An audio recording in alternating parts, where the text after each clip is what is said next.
અમદાવાદ મિત્ર ન્યૂઝમાં આપનું સ્વાગત છે।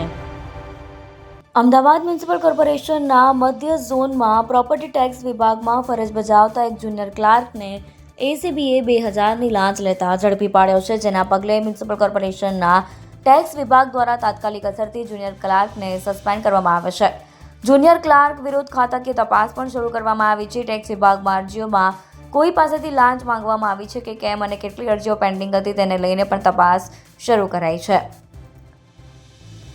શહેરના કોટ વિસ્તારમાં રહેતા એક નાગરિકે પોતાના મકાનના ટેક્સ બિલમાં કબજેદાર તરીકે નામ દાખલ કરવા માટે દાણાપીઠ સ્થિત મધ્ય ઝોન ઓફિસમાં ટેક્સ વિભાગમાં અરજી કરી હતી। આ અરજી મંજૂર કરવાના આવેશ પેટે મધ્ય ઝોનના વર્ગ 3ના જુનિયર ક્લાર્ક જય દિનેશ કુલકર્ણી ઉંમર વર્ષ 33 ફરિયાદીની ઓફિસે 5000ની લાંચ માંગી હતી, તેમજ 3000 આરોપીઓ અગાઉ જ મેળવી લીધા હતા અને બાકીના 2000 2-4 દિવસમાં ચૂકવવા જણાવ્યું હતું।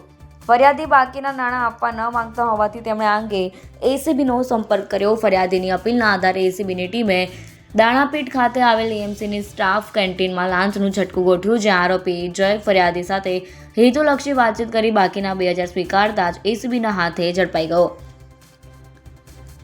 એસીબીએ લાંચની રકમ રિકવર કરી આરોપી વિરુદ્ધ કાયદેસરની કાર્યવાહી હાથ ધરી। મધ્ય ઝોનના ટેક્સ વિભાગમાં ₹2000ની લાંચ લેતા એસીબીના હાથે ઝડપાયા બાદ ટેક્સ વિભાગ દ્વારા તાત્કાલિક ધોરણથી જયને નોકરીમાંથી સસ્પેન્ડ કરી દેવામાં આવ્યો અને તેની સામે ખાતાકીય તપાસ પણ શરૂ કરવામાં આવી।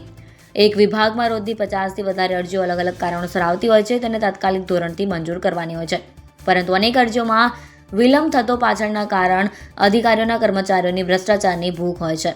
સમગ્ર મામલે ટેક્સ વિભાગમાં આવા લાંચિયા અધિકારીઓ અને કર્મચારીઓને દૂર કરીને કામગીરી થાય તેવી માંગ ઉઠી છે। અહેમદાબાદ મિત્ર ન્યૂઝની યુટ્યુબ ચેનલને સબસ્ક્રાઇબ કરો અને બેલ આઇકોન જરૂરથી દબાવો, જેથી દરેક મહત્ત્વના વિડીયોની નોટિફિકેશન તમને મળતી રહે।